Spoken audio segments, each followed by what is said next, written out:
Nós vamos hoje começar uma nova série de mensagens aqui na igreja. Vai ser a nossa primeira série de mensagens do ano de 2016. E nós vamos pensar sobre valor de investimento. Nos próximos 4 domingos nós vamos trabalhar alguma coisa dentro dessa temática, pensando sobre valor de investimento. Na semana que passou, eu não sei quantos acompanharam, nós tivemos, na verdade 2 semanas atrás, o Brasil ele foi rebaixado no último índice de avaliação de risco que faltava, de todas as 3 principais agências internacionais que avaliam o risco de um país, que diz se vale a pena investir naquele país ou não. O Brasil, então, ele foi rebaixado para a categoria de especulação e baixa classificação, que significa que se você é um investidor estrangeiro, ou você tem uma empresa estrangeira que quer investir em algum outro país, o Brasil não é mais um país recomendável para você fazer o seu investimento.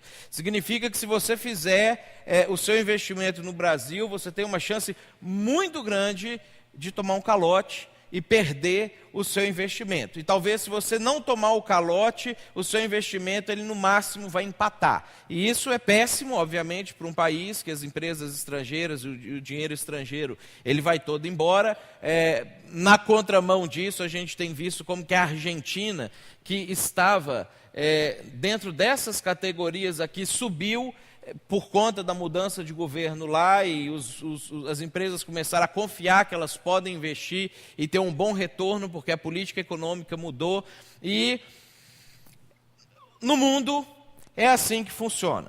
De um jeito um pouco mais, analisando um pouco mais no micro, por outro lado, a gente tem a questão das ações, a Bolsa de Valores. A Bolsa de Valores ela funciona mais ou menos no mesmo sentido daquilo ali, só que um pouco menor. Normalmente uma empresa que quer expandir, que quer ampliar os seus negócios, ela fraciona uma parte ou toda a empresa em pequenos pedacinhos, que esses pedacinhos são chamados de ações, coloca esses pedacinhos no mercado de valores e permite que qualquer pessoa ou grupo de investidores ou empresa compre uma fração, um pedacinho da empresa por um valor, vamos colocar aqui, supondo R$10 cada pedacinho da empresa, e se torne como se fosse um dono, um sócio daquela empresa junto com os sócios majoritários. E aí uma empresa, quando ela abre para o mercado de ações, ela está dizendo para as pessoas que vão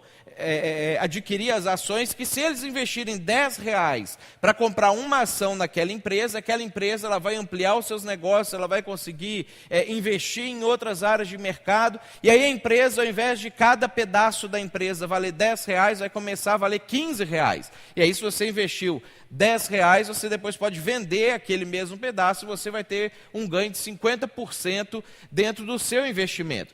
E da mesma maneira, quando o investidor olha para esse cenário, ele procura qual empresa está sendo melhor administrada, qual empresa tem mais possibilidades de crescer, tem mais possibilidades de avançar, qual empresa está numa fatia de mercado mais promissora. Então, por exemplo, óbvio que uma pessoa que estiver atenta ao mercado hoje não investiria em empresas automobilísticas no Brasil, porque nós estamos vivendo uma queda, uma recessão na venda de carros novos no país. Talvez alguém que tenha aí uma expectativa maior de que esse momento político que a gente está vivendo agora possa ocasionar o impeachment da presidente, uma mudança no governo do país, investiria nas ações da Petrobras, porque elas caíram bastante nos últimos anos e agora existe uma expectativa de que talvez elas voltem a subir. Agora, isso tudo é especulação, a gente não tem exatamente como medir essas coisas tratando-se de grandes empresas. De pequenas empresas a gente já consegue analisar um pouco melhor, você percebe se o produto é bom, você percebe se a administração é bem feita, se os sócios têm uma capacitação adequada para poder fazer aquilo, e é claro que se você vai resolver investir, você vai escolher investir naquelas que estão em ascensão, naquelas que te dão a possibilidade de ter um ganho voltado para aquele investimento que você fez. Isso é valor de investimento.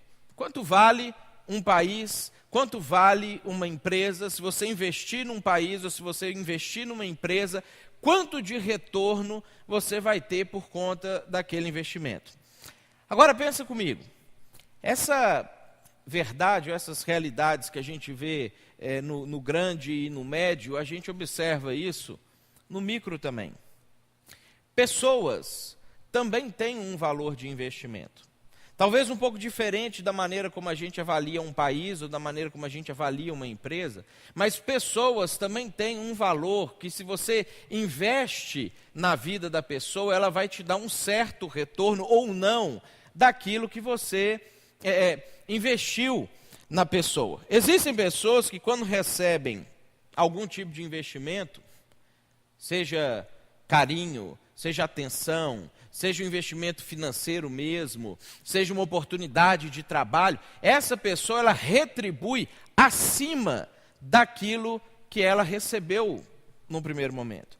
Isso significa que a pessoa tem um bom valor de investimento. E isso atrai as pessoas para continuar investindo aquilo que estavam investindo na vida da pessoa. A gente, talvez de uma maneira não tão calculada assim, faz isso no nosso dia a dia quando a gente opta por relacionar ou às vezes por parar de relacionar com alguma pessoa. A gente inconscientemente avalia qual é o valor de investimento daquela pessoa e o investimento que eu estou fazendo, eu vou ter o retorno desse investimento ou não. E às vezes a gente descobre que, por não ter o retorno do investimento, não vale mais a pena continuar investindo naquela pessoa. Eu queria que a gente pensasse nessa perspectiva, e aí a gente vai trabalhar isso ao longo desse mês, não do ponto de vista de você como um investidor, mas eu queria que você pensasse ao longo desse mês no ponto de vista de você como alguém que vai receber um investimento. Não como uma empresa que investe no país, mas no país que recebe. Não como o investidor nas ações da empresa, como a empresa que recebe a compra das ações. Vale a pena investir em você? Se você pensasse e pesasse a sua vida, você diria que você é uma pessoa em que vale a pena investir? Em que pessoas que investem em você, elas vão obter um retorno maior do que aquele que eles investiram em você? Seja de que tipo for. É interessante a gente pensar sobre isso, porque a nossa maneira, muitas vezes egoísta de pensar, a gente tem a ideia de que assim, eu vou fazer para outra pessoa exatamente aquilo que ela fez para mim. Esse é, por exemplo, uma grande dificuldade que a gente tem quando a gente trabalha na questão de aconselhamento de casais. Às vezes o casal está em crise, ele está com algum tipo de problema um com o outro, e aí a conversa é, tá, eu estou fazendo isso porque ele fez isso. E aí a resposta do marido é, não, mas eu estou fazendo isso porque ela fez aquilo outro. E aí um fica esperando que o outro tome a iniciativa de consertar, para que então possa consertar aquilo que tinha começado a fazer. E normalmente, quando esse tipo de pensamento é estabelecido, a situação ela não se resolve. O que vai resolver a situação é quando alguém decide oferecer mais do que aquilo que está recebendo. Porque quando você decide fazer isso, você se torna uma pessoa em que vale a pena investir. Em que, ainda que a pessoa não esteja nesse momento pensando de maneira altruísta, de maneira cristã, de que a gente dá sem esperar nada em troca, ela vai resolver dar. Ela vai resolver investir, porque ela percebe que existe um retorno. Vale a pena investir em você? Ninguém é produtivo em todas as áreas existentes da vida humana. Isso é óbvio. Agora, ao mesmo tempo, nem todo mundo é produtivo em alguma das áreas importantes. E é aí que eu quero que a gente aprofunde um pouco mais a nossa reflexão ao longo desse mês. Quais são as áreas realmente importantes da vida, aonde a gente precisa ser produtivo? Quais são as áreas da vida de que, quando a gente recebe algum tipo de investimento, a gente precisa corresponder positivamente a esse investimento recebido? eu pensei da gente trabalhar 4 áreas ao longo desses nossos 4 domingos. Pensando sobre família, a gente vai falar um pouco sobre isso hoje. Pensar sobre trabalho no próximo domingo, pensar sobre a sociedade no terceiro domingo e pensar sobre relacionamentos no nosso último domingo, que também é o domingo de Páscoa. Será que em todas essas áreas importantes da nossa vida, nós somos pessoas que quando recebemos investimento, damos um retorno maior do que o investimento recebido? Agora, além dessas 4 áreas, nós vamos trabalhar uma 5ª área em todos esses domingos, que é uma área que está entrelaçada em todas essas 4 áreas, que é a questão da nossa vida espiritual.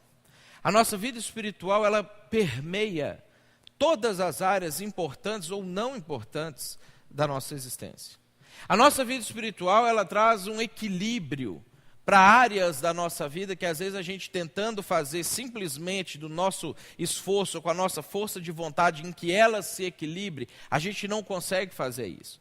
Por isso é muito importante que cada área da nossa vida seja trabalhada a partir da perspectiva do homem como um todo, e não apenas de um segmento, uma fatia da nossa composição ou da nossa existência. Nós somos seres espirituais também.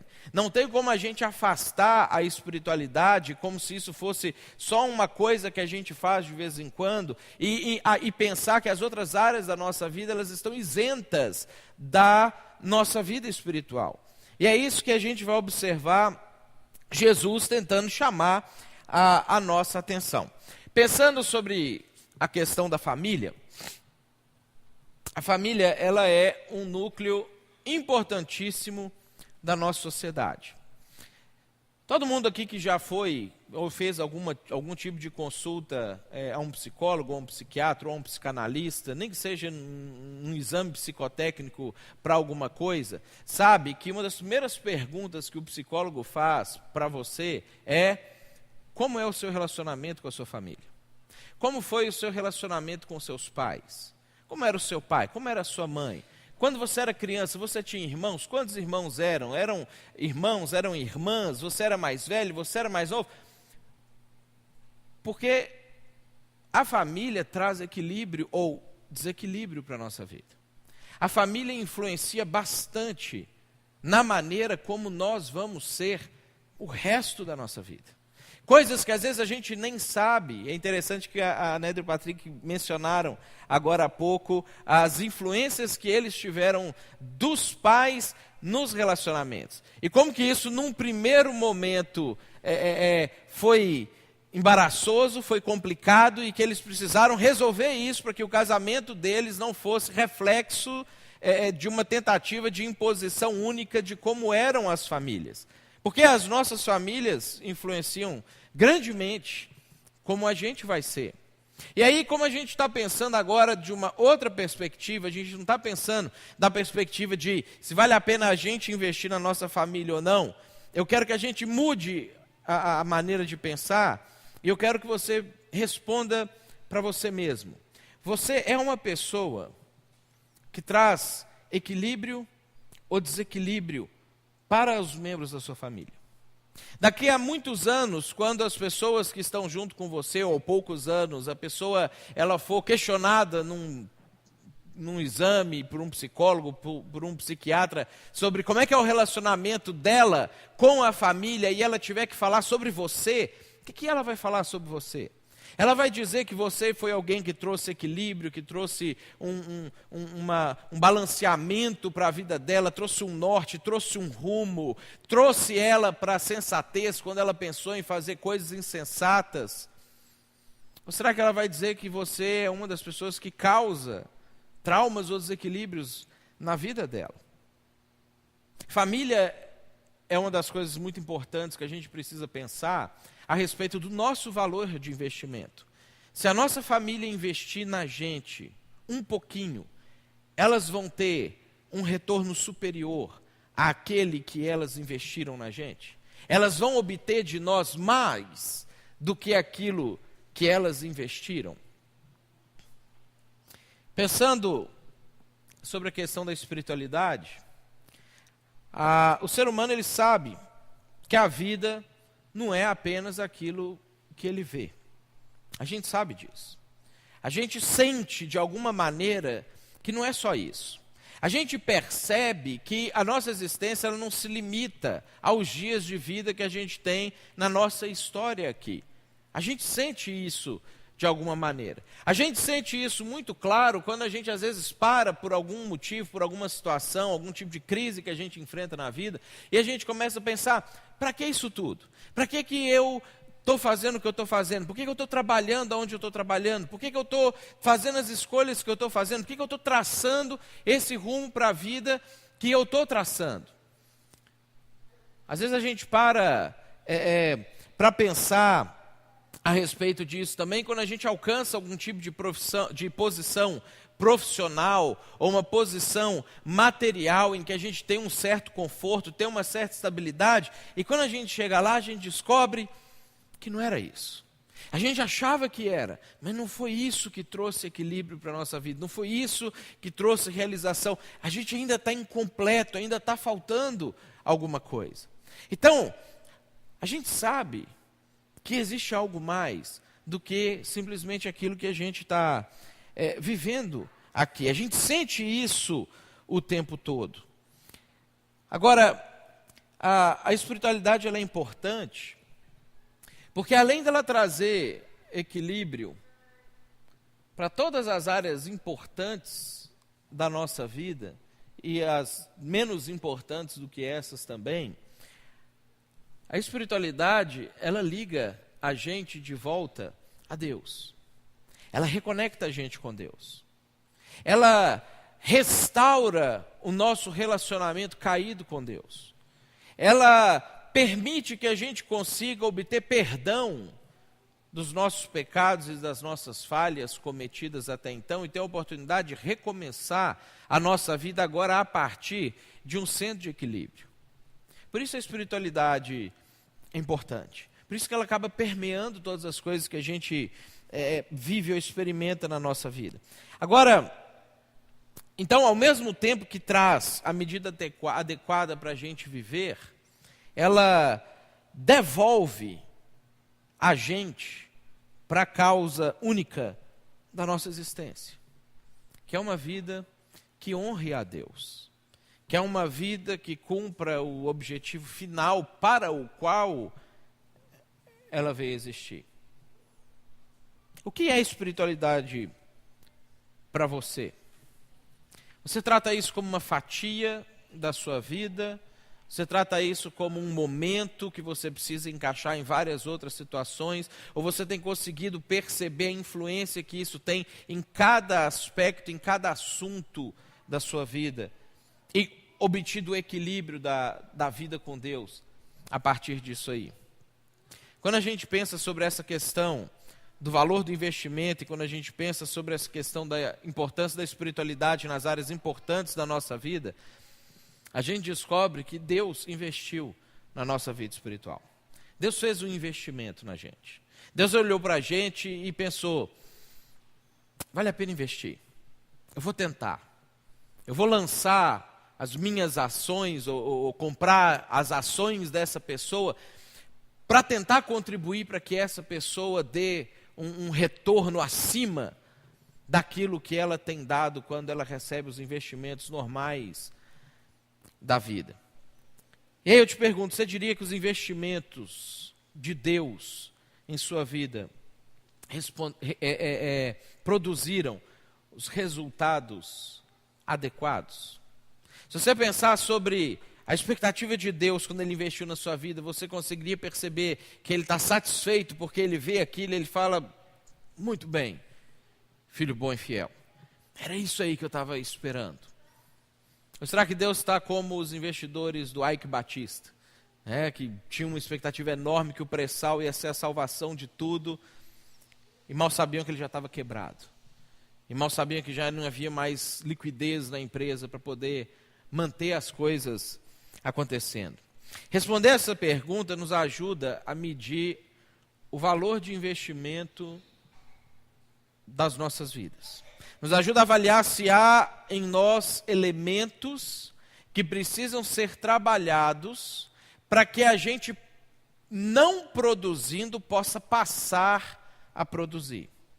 Porque é diferente, às vezes, de uma empresa ou de um país, depende de coisas muito mais simples, para que, às vezes, a gente que não está conseguindo produzir adequadamente, passe a produzir. E Jesus conta uma história para a gente, ou uma ilustração, ele traz uma ilustração para a gente, muito interessante sobre esse aspecto, que ajuda a gente a entender isso de uma maneira, ao mesmo tempo que simples, um pouco mais profunda, e Jesus ele traz respostas para a gente, a respeito de como nós podemos pegar as áreas da nossa vida em que nós não estamos conseguindo dar o retorno adequado e virar a nossa vida. E mudar o rumo que a gente às vezes está dando para a nossa existência. Lá em Mateus capítulo 13, Jesus ele conta para a gente a parábola do semeador. E a partir do versículo 1, ele fala assim: naquele mesmo dia Jesus saiu de casa e assentou-se à beira-mar. Reuniu-se ao seu redor uma multidão tão grande que ele teve que entrar num barco e assentar-se nele, enquanto todo o povo ficou na praia. Então ele lhes falou muitas coisas por parábolas. E aí o capítulo 13 tem várias parábolas. Nós vamos estudar a primeira das parábolas de Jesus, dizendo: o semeador saiu a semear. Essa aqui é a figura da época de Jesus, do investidor de hoje. Então Jesus ele está usando a linguagem da época para pensar nisso que a gente pensou agora há pouco, de investir num país ou investir na Bolsa de Valores. Na época eram os fazendeiros, era o pessoal da agricultura, que poderia investir algumas coisas para que aquela única coisa trouxesse um retorno maior. Então Jesus ele usa essa linguagem. Enquanto lançava a semente, parte dela caiu à beira do caminho. E as aves vieram e a comeram. Parte dela caiu em terreno pedregoso, onde não havia muita terra. E logo brotou, porque a terra não era profunda. Mas quando saiu o sol, as plantas se queimaram e secaram, porque não tinham raiz.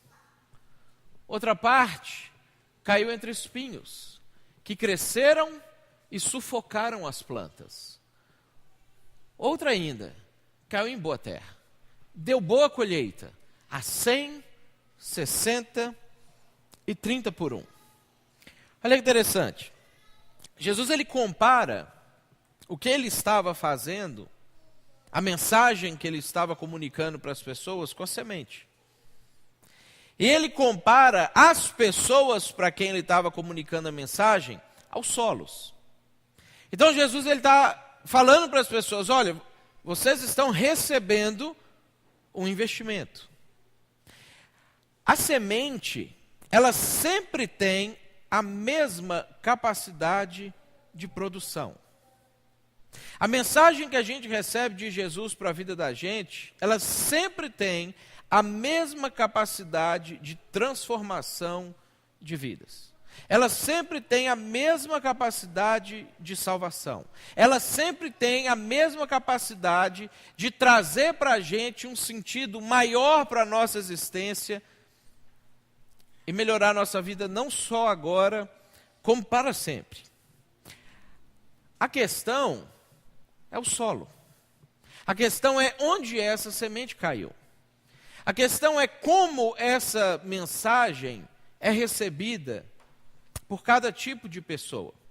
E é interessante, quando a gente vai analisando, ao longo do mês a gente vai detalhar mais isso, às vezes nós somos um tipo de solo para algum tipo de situação. Produtivos em alguma área e improdutivos em outra área. Às vezes, nós passamos por momentos em nossas vidas que nós estamos sendo algum tipo de solo.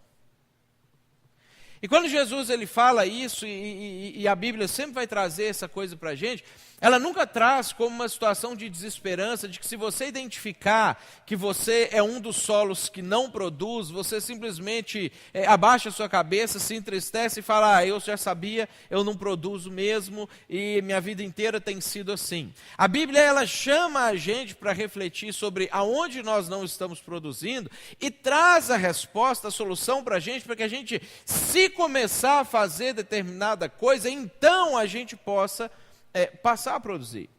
Essa é a expectativa que Jesus tem quando ele veio para a terra e ele começa a comunicar essas verdades para todos nós. O solo é que vai definir quanto do potencial da semente vai ser aproveitado ou se vai ter algum proveito. Cada solo que a gente leu aqui agora representa um obstáculo ao desenvolvimento pleno da semente. E aí Jesus ele vai explicar, a partir do versículo 19, cada um desses solos. Ele vai trazer cada obstáculo de desenvolvimento que a gente tem e que a gente pode mudar isso na vida da gente. O primeiro solo, que é o que a gente vai falar hoje, é a beira do caminho. Não sei quantos de vocês já tiveram a oportunidade de plantar. Quando eu era criança, apesar de ser criado na cidade, gurizinho de apartamento, todas aquelas coisas, meu pai tinha uma fazenda no interior de Minas. Então, de vez em quando, como um hobby, eu ia com ele plantar milho em alguns lugares. Tinha uma ferramenta que colocava o milho dentro dela, e você fincava ela no chão assim, aí você fazia um clac com ela, cuspia um pouquinho de milho ali, aí você andava mais um passo, fazia isso de novo, e aí, por diante, passava um tempo, aqueles milhos todos começavam a produzir. Eu nem lembro o nome dessa ferramenta mais. O que era interessante é que quando a gente ia para o local da plantação, tinha o caminho certo para a gente passar. Meu pai brigou muitas vezes comigo ao longo da minha infância, porque eu pisava aonde era a terra arada, que era o lugar de colocar o milho, e às vezes eu pisava no lugar que já tinha colocado o milho novamente. Meu pai sempre falava comigo, você não pode pisar nessa parte, você tem que caminhar aqui.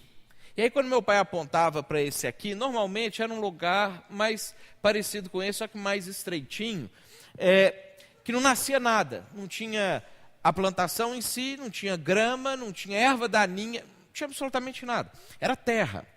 Esse lugar era o lugar que as pessoas que iam plantar passavam, era o local onde o meu pai passava, às vezes a gente passava a pé, a gente às vezes passava a cavalo.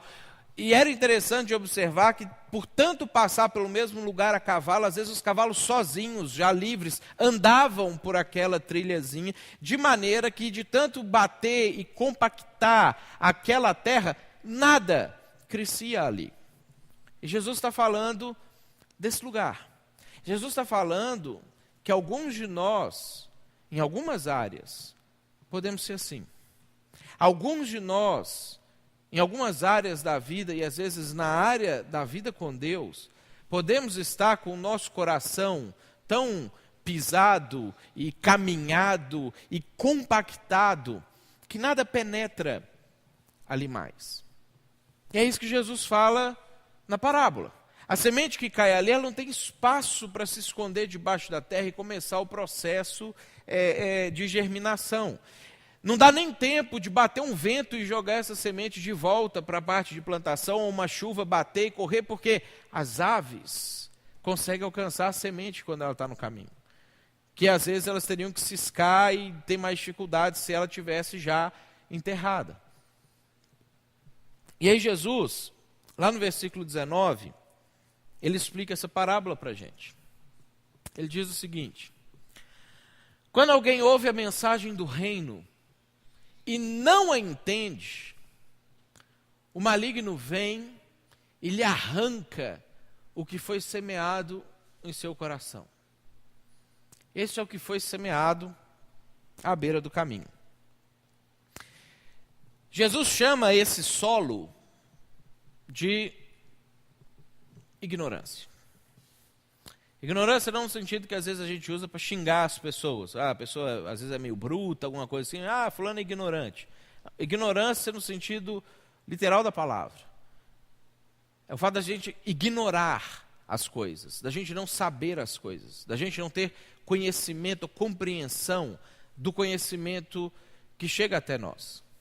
Ignorância é algo que transforma a nossa vida numa vida improdutiva.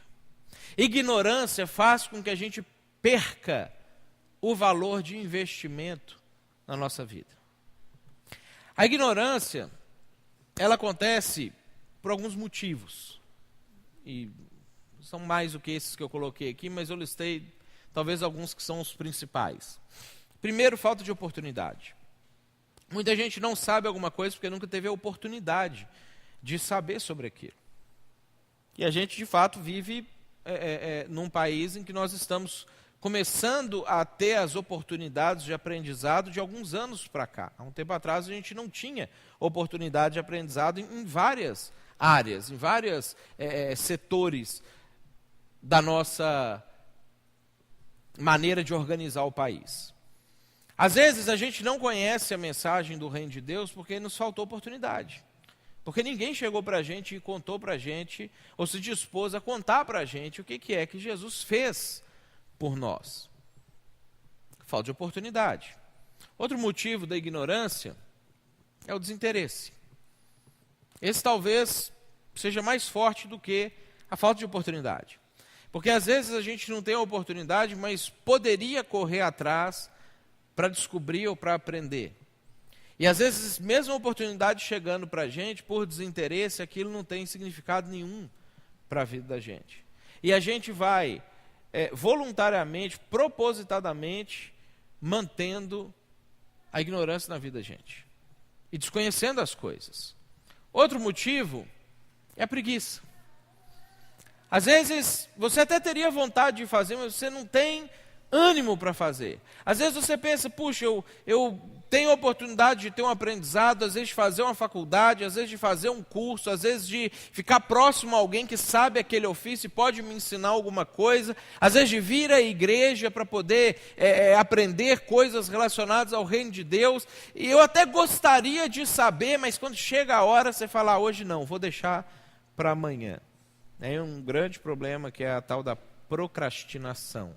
Quando você começa a postergar as coisas que você sabe que você teria que fazer, você sabe que elas são importantes para você, mas você pensa, eu vou aproveitar só mais hoje na minha ignorância, amanhã eu começo a minha trajetória de aprendizado. E o amanhã é igual a minha dieta, nunca chega.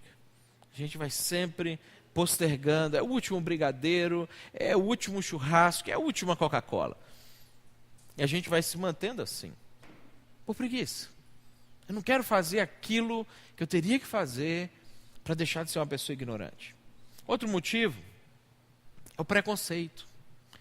E o preconceito, para a gente aqui no Brasil, é um motivo muito forte de ignorância. Nós somos preconceituosos em várias situações. Nós somos pessoas que, não sabendo sobre as coisas, fazemos constantemente afirmações de como as coisas são.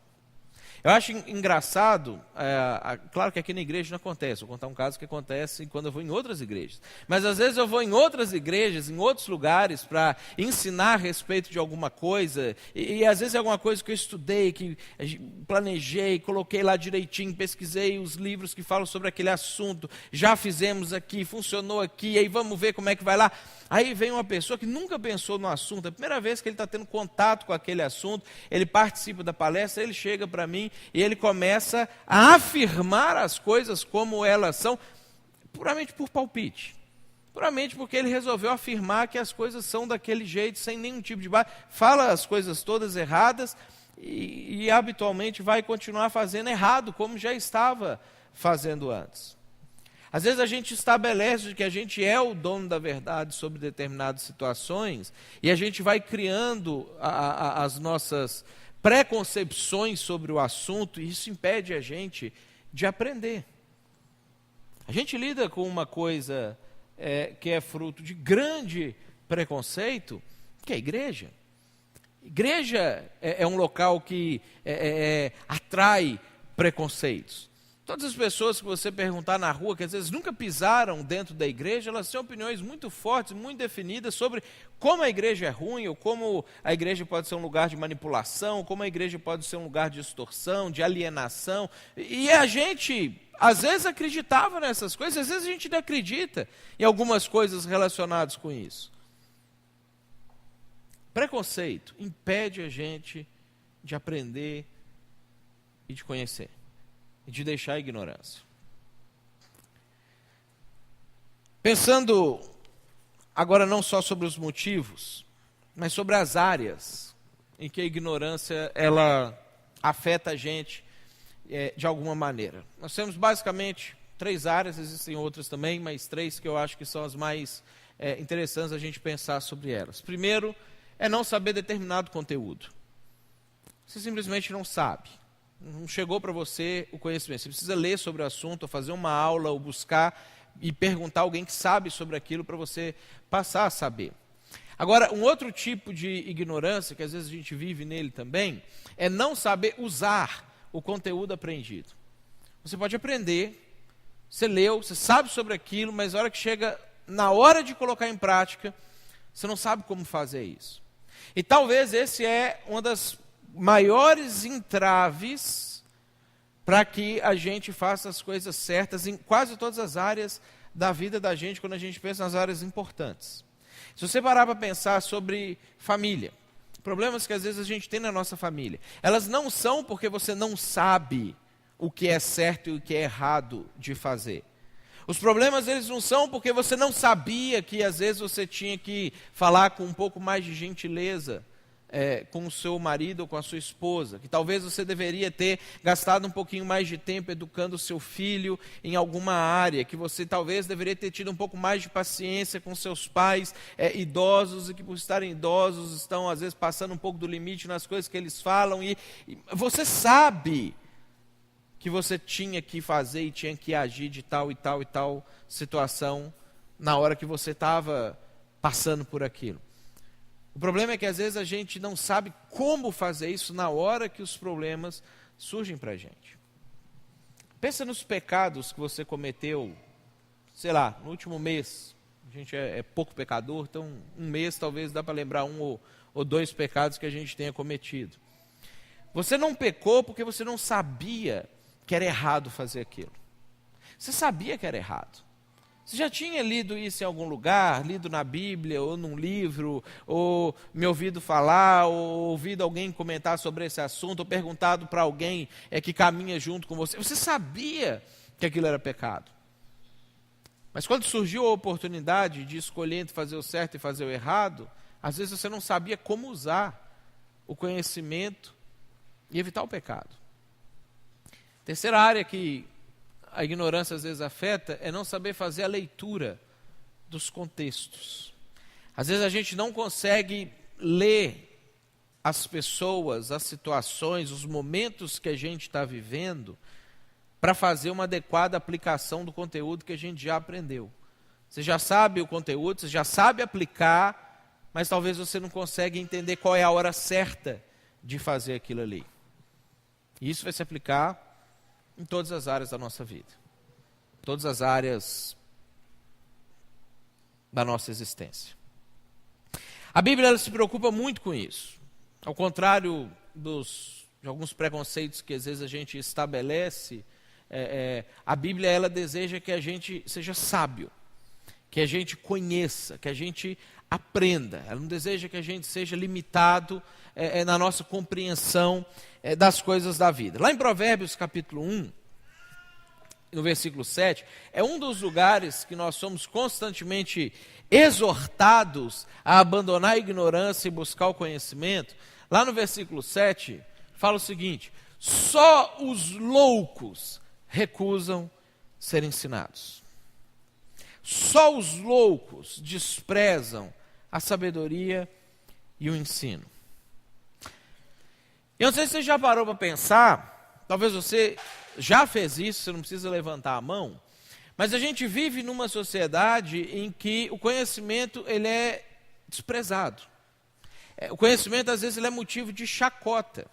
Não é raro a gente se encontrar num ambiente em que ou a gente faz, ou a gente vê alguém fazendo, a pessoa se vangloriar, a pessoa às vezes no sul fala gavar, né? Se gavar de passar um ano inteiro sem ler um livro. E a pessoa fala, não li nenhum livro esse ano. Feliz, com um sorriso no rosto. A gente vive numa cultura assim, que isso não é um motivo assim, eu não vou falar para ninguém, né, que eu não li. Às vezes, será que o resumo de um capítulo conta, né? É a sociedade que a gente vive. Onde o conhecimento é uma coisa que não é tão buscada e tão benquista. A Bíblia, ela pede para a gente fazer exatamente o contrário. Ela pede a gente para aprender, para buscar conhecimento das coisas, para não tomar decisões antes de se cercar de conselhos, de estudar, de analisar, de pensar, de ler um livro sobre o assunto, de ver como é que as pessoas que fizeram aquilo anteriormente tiveram resultados positivos ou negativos. E antes de você tomar qualquer decisão na sua vida, em qualquer área, você deve se cercar de conhecimento. É isso que a Bíblia ensina a gente a fazer e diz que nós somos loucos quando a gente não faz isso. Que a gente está doido quando a gente faz diferente. O que você está fazendo hoje para deixar de ser ignorante, na prática? Todos nós nascemos ignorantes, todos nós somos ignorantes em áreas da vida, mas todos nós podemos deixar de ser ignorantes. O que você poderia dizer que você está fazendo hoje? Você fez durante essa semana e que é um hábito na sua vida, é uma prática comum na sua vida que você adota para você deixar a ignorância, para você deixar de ser esse caminho pisado, onde a semente não consegue penetrar.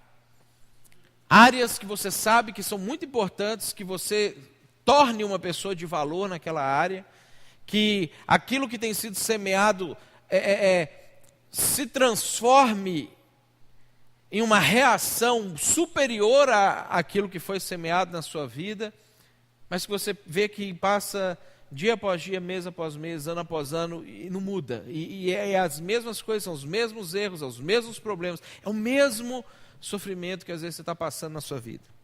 O que você está fazendo hoje para deixar de ser ignorante? Pensa quantos problemas você já teve na sua família.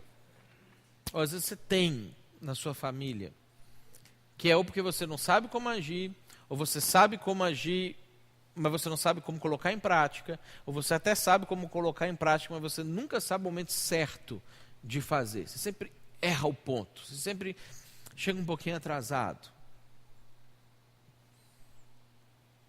Como a gente viu no começo da mensagem, nós temos várias áreas para a gente tomar esses cuidados que a gente está vendo aqui. Agora, uma delas é especial. O homem mais sábio da história, o menos ignorante de todos os tempos da história da humanidade registrado para o nosso conhecimento, antes dele falar isso aqui, no próprio versículo 7, ele disse: o temor do Senhor é o princípio de toda a sabedoria. Ele disse que conhecer a Deus, respeitar a Deus, amar a Deus, temer a Deus, viver uma vida com Deus, é a base para a gente construir qualquer outra sabedoria para a vida da gente. Família, trabalho, sociedade, relacionamentos, qualquer outra coisa. A base é a nossa vida com Deus. E às vezes é a área que a gente, por não ver, não perceber algo tão prático no momento, que a gente corre risco de mais ignorar. Corre risco da gente pensar assim, não, vou fazer, sei lá, um curso primeiro, depois eu mexo com esse negócio de Deus, quando eu tiver mais tempo. Vou fazer uma faculdade primeiro, depois eu vou ver alguma coisa sobre Deus. Eu vou adquirir estabilidade financeira na minha vida primeiro, depois eu vou buscar alguma coisa relacionada a Deus. Quando na verdade a base de todas as outras coisas que a gente vai construir, ela precisa ser a nossa vida com Deus. A maneira como a gente vive com Deus, a maneira como Deus se faz presente, transforma a nossa vida, a nossa existência, as nossas vontades, para que a gente consiga aplicar o conhecimento adquirido daí em todas as outras áreas da vida da gente. O que você está fazendo hoje para deixar de ser ignorante em relação a Deus, em relação às coisas de Deus? Nem falando para acreditar, mas para conhecer, para entender como que as coisas são. O que você tem feito hoje para mudar isso na sua vida? Eu queria te desafiar a duas coisas ao longo desse mês. A gente está começando a mensagem, a série de mensagens agora, e quem sabe até o nosso quarto domingo, domingo de Páscoa, a gente consiga duas coisas. Primeiro desafio que eu queria te fazer é para você procurar adquirir e começar a leitura de um livro que você sabe que tem uma área na sua vida muito importante que você não está sabendo bem lidar com ela. Queria que você pesquisasse, você pode me perguntar para uma outra pessoa, olhar, jogar no Google, ver indicações e comentários de outras pessoas, quantas estrelinhas tem nos sites de venda lá, e tentar achar um livro que fale sobre um assunto importante para a sua vida, que você sabe que tem passado tempo e você não está dando conta de lidar com ele, e que você precisa deixar de ser ignorante nessa área, que você tem recebido investimentos de pessoas à sua volta nessa área e você não tem conseguido retribuir à altura do investimento que está sendo feito. Você não tem conseguido suprir as expectativas das pessoas que investem na sua vida, porque a ignorância está sendo um problema e você descobre que aquela área é uma área que o seu coração, a sua mente, a sua vida é um chão batido que nada está penetrando ali. Comprar, não precisa ler o livro esse mês, não. Né? Você pode ler no ano e ano que vem você vai falar, eu li um livro ano passado. Mas começar, dar o primeiro passo, iniciar, comprar e começar a ler um livro que tira você de uma área em que você reconhece que você hoje é ignorante naquela área. Segundo desafio que eu queria fazer para você, para esse mês. Eu queria que você lesse o Evangelho de João nesse mês. Se você ler um capítulo por dia, começando amanhã, você não precisa nem começar hoje, porque está tarde, você vai querer chegar em casa, ver se o Grêmio ou o Inter que ganhou, e jantar e dormir. Mas se você começar a ler amanhã, no último domingo da nossa mensagem, você vai ler o último capítulo do Evangelho de João. São 21 capítulos, faltam 21 dias para a gente chegar no quarto domingo desse mês. E eu queria convidar você a fazer isso. Isso não vai te tomar muito tempo, isso não vai causar um transtorno na sua agenda, mas isso pode mexer no solo duro com relação à sua compreensão sobre Deus. Lê devagar, lê prestando atenção, lê tentando imaginar o que aqueles personagens estavam vivendo quando eles estavam passando por aquilo. Lê tentando imaginar o que Jesus estaria dizendo para você se você estivesse naquele contexto, estivesse passando por aquela situação. Quem sabe no final da sua leitura fazer uma oração. Deus, obrigado, Deus, eu entendi isso, Deus me ajuda naquilo outro. Uma breve resposta para Deus em relação àquilo ali. Um livro e um capítulo do Evangelho de João por dia, ao longo desse mês. E aí, quem sabe, Deus pode arar esse chão duro na sua vida. E Ele pode começar a revolver a terra. E aí as próximas sementes lançadas em você, elas vão produzir 30, 60 e 100, como a gente viu no final da parábola. Vamos ficar de pé para a gente orar?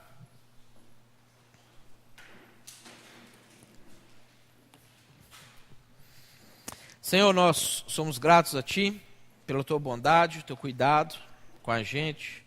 O Senhor tem sido muito bom, Deus, em tudo aquilo que o Senhor tem feito por nós. Nós queremos agradecer, porque na Tua palavra o Senhor resolveu investir na gente, resolveu semear nas nossas vidas, resolveu comprar as ações das nossas vidas, para poder fazer da gente pessoas melhores, pessoas produtivas, pessoas que respondem positivamente àquelas pessoas também que têm chegado até nós.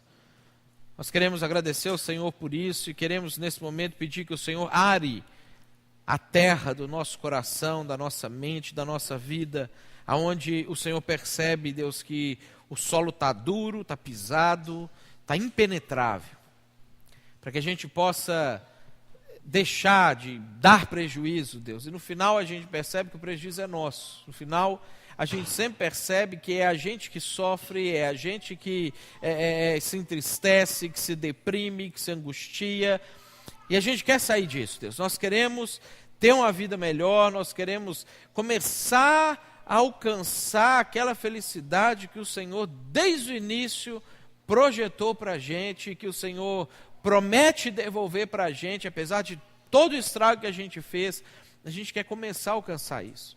Nos ajuda, Deus, a ter a perseverança necessária para poder abandonar preconceitos, abandonar a preguiça, abandonar o desinteresse, porque o Senhor está nos dando oportunidades e nós queremos aproveitar essas oportunidades.